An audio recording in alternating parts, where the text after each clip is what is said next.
What happens when a self-made CEO finds one of his employees sleeping at her desk between shifts? Jason Ralston built his shipping supply chain from a single rented garage to 10 busy warehouse storefronts across the Midwest. He'd done the night shifts, the early mornings, the double hauls. But now, at 43, he rarely left the head office. Lately, though, something had been bothering him. Customer reviews at Store 6, just outside of Dayton, had shifted from solid to shaky. Orders were late. The back office was supposedly a mess. And despite hiring 2 new part-timers, the location manager kept asking corporate for payroll flexibility. Jason hated the feeling of being out of touch. "I want to go in myself," he told his assistant, flipping through a stack of complaints. "I'll disguise as a seasonal hire." "You've never met them, right?" she asked. "Not a single person there," he said. "And I'll look the part."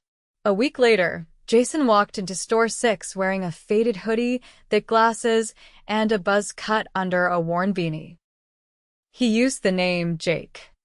The warehouse was compact but busy, rows of boxes, tape guns, and the constant hum of conveyor belts in the back. "Jake," a woman with a clipboard called out. He nodded. "I'm Rachel Redding, assistant manager. You're on back office support today. We're slammed. I'll show you the ropes." Rachel had tired eyes but moved fast, pointing things out as they passed. Misfiled invoices, unlabeled returns, backup on restocks. She was efficient, but clearly overwhelmed. "Where's the manager?" Jason asked casually. "Cody? He's usually in around 10, sometimes later. He mostly does reports now." Jason raised a brow, but said nothing. He spent the morning elbow-deep in mislabeled stock, reorganizing returned merchandise and filtering outdated inventory. He noticed Rachel doing 3 jobs at once, coordinating deliveries, handling customer calls, and fixing a jammed printer, all while apologizing to a frustrated customer at the front. By early afternoon, Jason's back ached. A younger guy named Luis leaned in. "It's like this every day. Rachel holds this place together." Jason nodded. "She always this busy?" Luis gave a short laugh. "Busy? Man, she sleeps here sometimes. I caught her once, curled up at her desk between shifts. Didn't even have a blanket." Jason froze. "Wait, she sleeps here?" "Only when we're short. She doesn't talk about it. Works doubles, then crashes here for a bit." Jason said nothing, but his stomach twisted. That night, he stayed late, pretending to finish some filing. As the others clocked out one by one, Rachel stayed behind, typing reports and organizing the next day's shipments. At around 11, she stood, stretched, and shut off the main light. Jason watched from the back office doorway. She walked over to a worn office chair in the corner, pulled her coat around her like a blanket, and slowly lowered herself into the chair, curling up sideways. Jason's throat tightened. He hadn't expected it to be true. He quietly slipped out without saying a word. The next morning, Cody finally showed up around 10:30, holding a coffee and phone to his ear. "Who's the new guy?" he asked, nodding at Jason. "Jake," Rachel said, not looking up from her clipboard. "He's been helping since yesterday. Honestly, he's been more useful than the last 2 hires." Jason caught Cody's bored glance and felt heat rise in his chest. The day went on. Rachel took only one break, scarfing a granola bar behind the storage rack. Jason pulled her aside near the end of the shift. "Why don't you take some time off? You're clearly doing more than one person's job." Rachel looked startled. "I can't. We're short 2 people, Cody won't approve any overtime, and if I leave, who's gonna run this place?" Jason wanted to say, "You shouldn't have to sleep here to keep things running." But he bit his tongue. Instead, he nodded. "I'll be here tomorrow. Let me help you clean up the back office. We'll knock it out together." That night, Jason didn't go home. He stayed after close and looked through the back inventory reports. Boxes were miscounted. Returned merchandise hadn't been logged in weeks. Cody's name was on all the approvals, but nothing matched. He felt a slow, building anger rise. Rachel was doing everything, and Cody was coasting. Jason leaned back in the chair, staring at the ceiling, the image of Rachel sleeping in that chair haunting him. He had seen enough. Tomorrow, he'd bring the truth to light. Jason arrived just after dawn, slipping in through the employee entrance in the back. He brought 2 large coffees and a box of protein bars, setting them discreetly on a shelf near the break table. The fluorescent lights buzzed overhead as Rachel unlocked the front. "You're early," she said, surprised. "So are you," Jason replied, pulling on a pair of gloves. "I figured we'd get ahead before the morning deliveries hit." Rachel nodded, already unlocking the tablet system on the front desk. "We've got a freight drop at 8 and 2 bulk returns from corporate. If we're lucky, it'll be under pallet count." Jason followed her to the back, where pallets from the previous week still sat half unprocessed. Rachel began scanning barcodes and typing on a handheld device, her fingers moving with practiced speed. "You ever think about asking for more staff?" he asked as he helped collapse shipping cartons. "I've asked," she muttered. "Twice. Got told labor costs are being monitored closely." She didn't look up from the scanner. Just after 8, a flatbed rolled into the loading dock. A younger worker named Avery jumped down and started sliding freight toward the entry ramp. Jason noticed Rachel's pace quickening. She was trying to keep the line moving without letting the pileup block customer access. "Jason, Jay, can you help sort the new inventory into the intake cages?" she called out.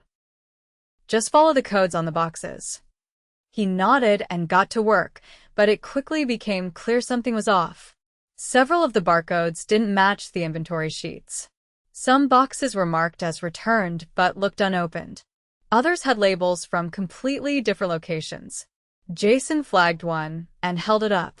"This one's marked as damaged in transit, but it's sealed and looks untouched." Rachel frowned and took the slip. "That's not even our store code. Must have been rerouted."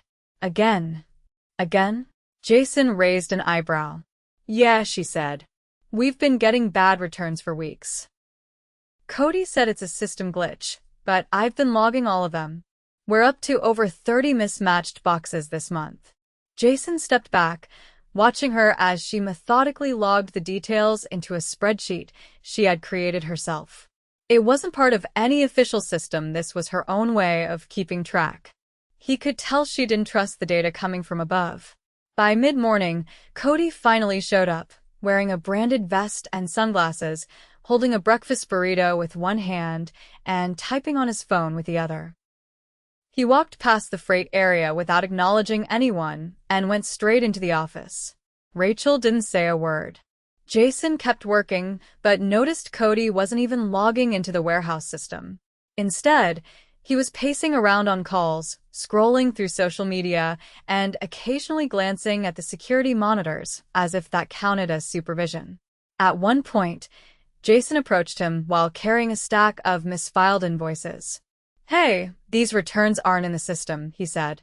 "Do you want me to log them, or?" Cody didn't even look up. "Rachel handles that stuff. She's already got 3 stations running," Jason said carefully. "Just thought I'd check." Cody sighed like he was being interrupted from something critical. "Look, man, you're new, right? Stay in your lane. Just stack what's there and don't mess with the system. If stuff's off, it's probably already been escalated." Jason walked away without a word, heart pounding. He knew laziness when he saw it, but this was worse. This was neglect, disguised under excuses. Later that afternoon, a woman named Shauna came in for her shift. She was quiet, maybe in her mid-30s, and carried a small notepad filled with scribbled notes. Rachel greeted her with a tired smile. "Shauna, can you take the front register for an hour? I've got to finish the freight log." Shauna nodded and stepped up. As she did, 2 customers entered, one of them pushing a flatbed filled with taped boxes. Jason watched as she greeted them and began processing their order. Cody strolled past and lingered near the counter. After a moment, he leaned in.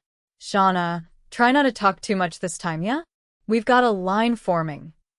Jason blinked. The woman hadn't said more than a sentence. Shauna froze, her eyes dropping to the screen. I was just confirming the order total. Well, don't. Cody's voice was sharper now. You've got a face that's better with silence. Jason's blood ran cold. Rachel had walked in just in time to hear it. She stopped mid-step, eyes locked on Cody. "Excuse me," she said, her voice low. Cody turned without missing a beat. "I'm saying she doesn't need to chat so much. We're short-staffed. Keep the line moving."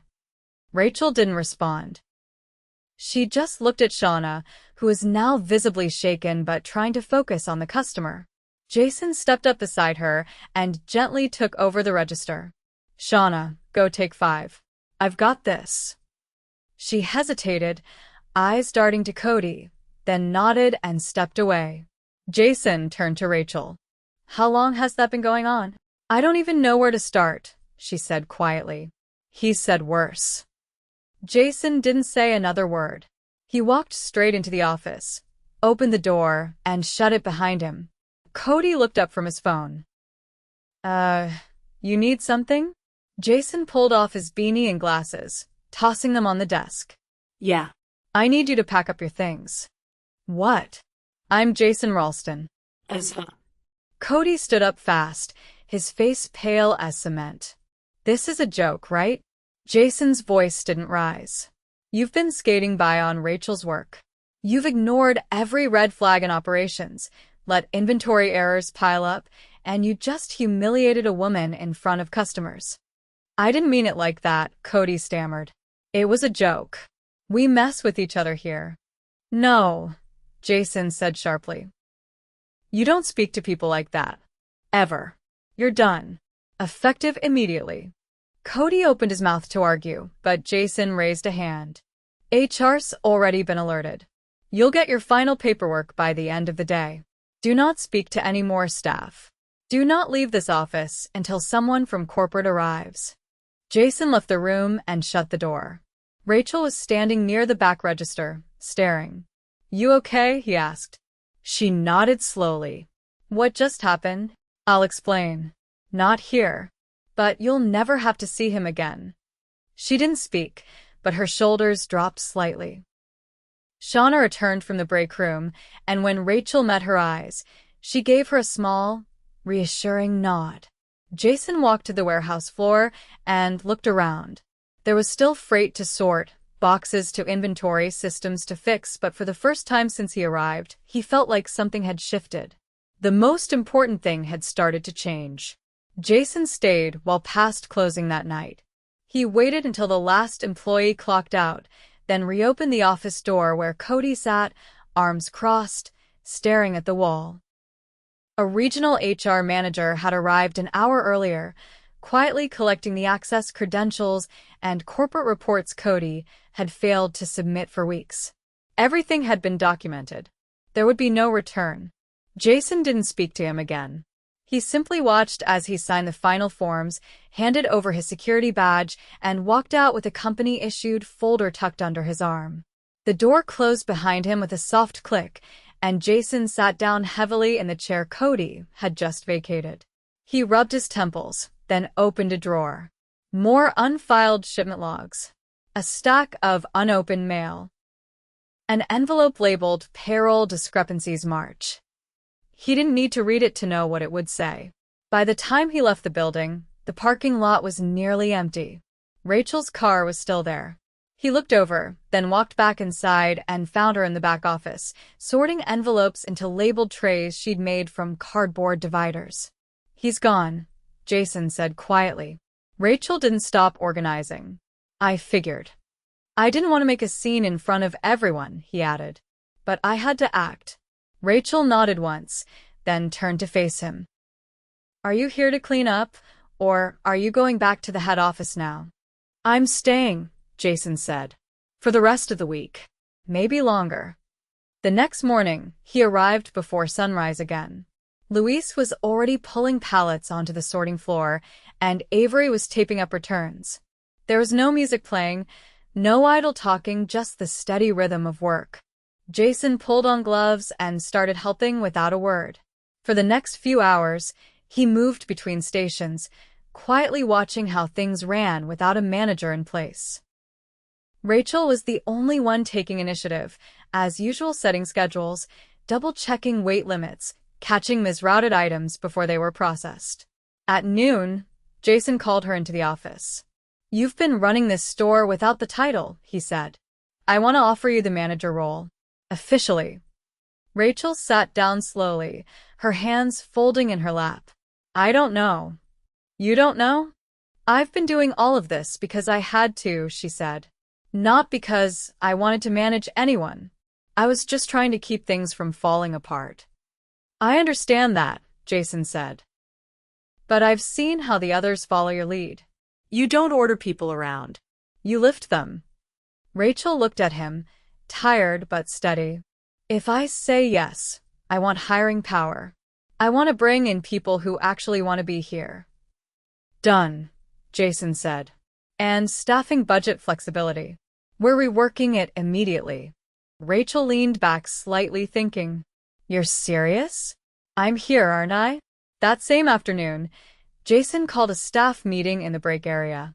Folding chairs were pulled from the stockroom, and he stood in front of them without a suit, without a script.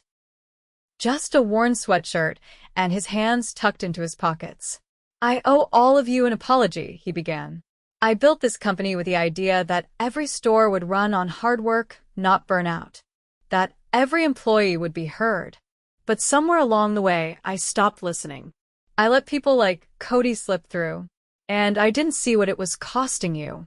No one interrupted. Avery leaned forward, elbows on his knees. Shauna sat stiffly, her hands clutching the edge of her seat. "I went undercover because I didn't trust the reports I was getting," Jason continued. "I needed to see it for myself. And I did. I saw Rachel sleeping at her desk between shifts. I saw Shauna being spoken to in a way no one should ever hear.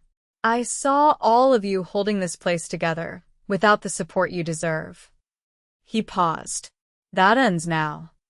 He turned to Rachel. "Starting tomorrow, Rachel is your new store manager. She's earned it 100 times over. And she'll be building the new team, with full support from corporate. That starts with hiring 2 new full-time staff. We're increasing our labor hours by 20% effective immediately." A quiet gasp came from the back. "But this doesn't fix everything," Jason said. "We've got a long list of things to correct. I'm not leaving until that's done." Later, as most of the team returned to the floor, Shauna lingered behind. "Thanks for what you said," she said quietly. "I didn't think anyone noticed." Jason looked her in the eye. "I noticed." She hesitated. "I used to work at a place where they said worse. You just stopped reporting it after a while." "You won't have to do that here," Jason said. "If anyone ever talks to you like that again, come directly to me." Shauna nodded and walked out. The next 3 days were a blur of activity. Jason worked alongside the crew from open to close. He climbed ladders to fix mislabeled shelving, helped rewrite the intake process for returns, and sat in on interviews for new hires. Rachel had a sharp eye for talent. She knew who was there for a paycheck and who was ready to work. By the end of the week, the warehouse floor was running smoother. The back office had been reorganized with clear bins, digital logs, and a rotating audit checklist. Jason brought in a regional trainer to work with Avery and Luis, offering them both paths toward lead roles. One evening, just after final checkout, Rachel found Jason at the back table eating cold leftovers from a plastic container. "You ever go home?" she asked. "Not this week," he said, setting down his fork. Rachel sat across from him. "I almost quit last month," she said. "I had the email drafted. My sister talked me out of it." Jason looked at her carefully. "Why didn't you send it?" "I told myself just one more week. Just until we get through the next shipment. Then, maybe the next. But it never gets easier." "Until it does," he said. Rachel tilted her head. "You think it will?" "I think it has to," Jason replied. "Or we lose everything this place was supposed to stand for." Neither of them spoke for a while. Then Rachel stood and reached into her coat pocket, pulling out a folded schedule.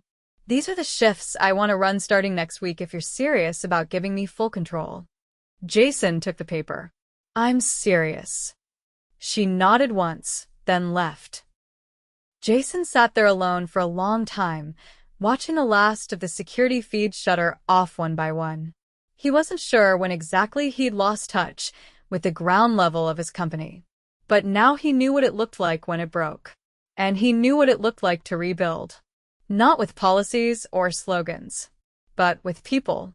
And that started with listening. By Monday morning, the mood at Store 6 had shifted, cautious, but unmistakably lighter. Jason stood near the break table with a clipboard, reviewing a new intake protocol he and Rachel had finalized the night before. It wasn't a miracle fix, but it brought clarity to a process that had been tangled for months. Rachel walked in wearing a clean company vest with her name newly embroidered across the front. She didn't stop to acknowledge it, just moved straight to the whiteboard and started outlining the day's assignments. The staff gathered, visibly waiting. She didn't raise her voice or ask for attention. They gave it to her without being asked. Jason stayed off to the side, watching. "Luis, you're on intake with Avery. Shauna, I need you up front until 2, then rotate with the new hire coming in at 1. We'll do cross-training this afternoon. I'll handle returns and verify the late freight if it arrives." The team nodded. No follow-up questions. They knew what to do.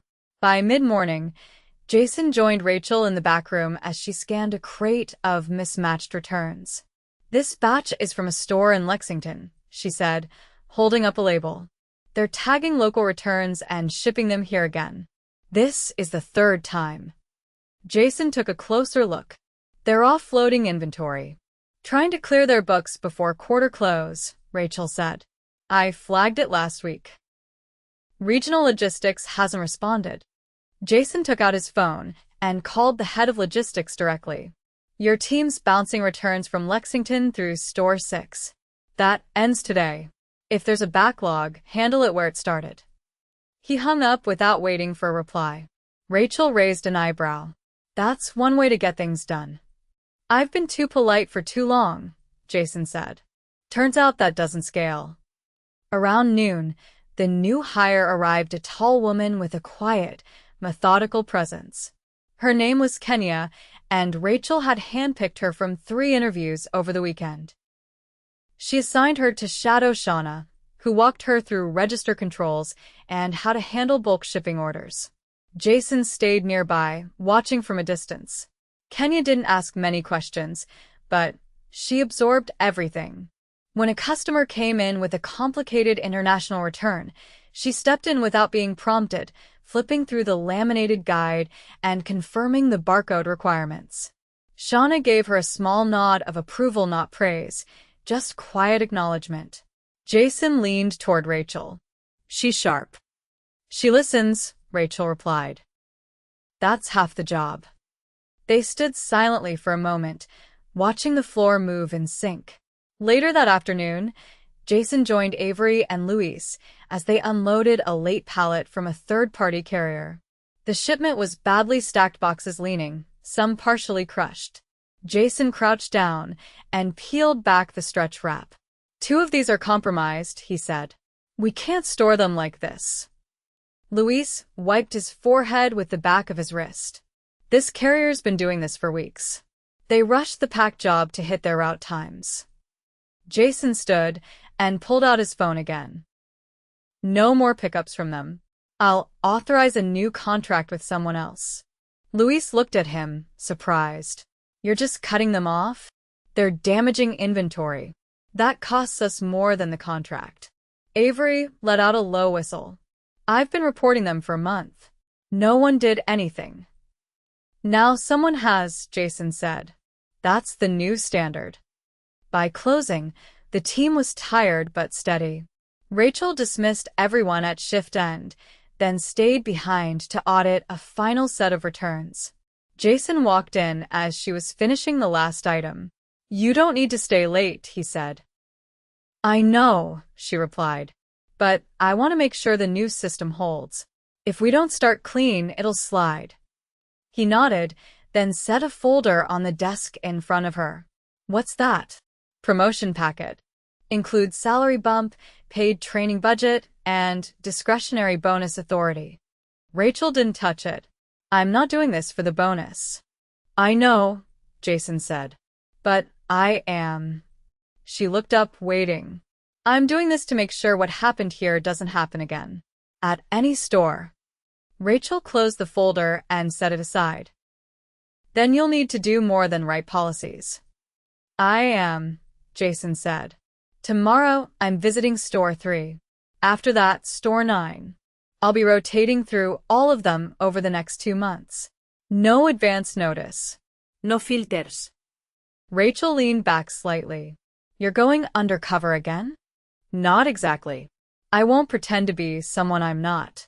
But I won't be arriving with a clipboard and a speech, either. She gave a small nod.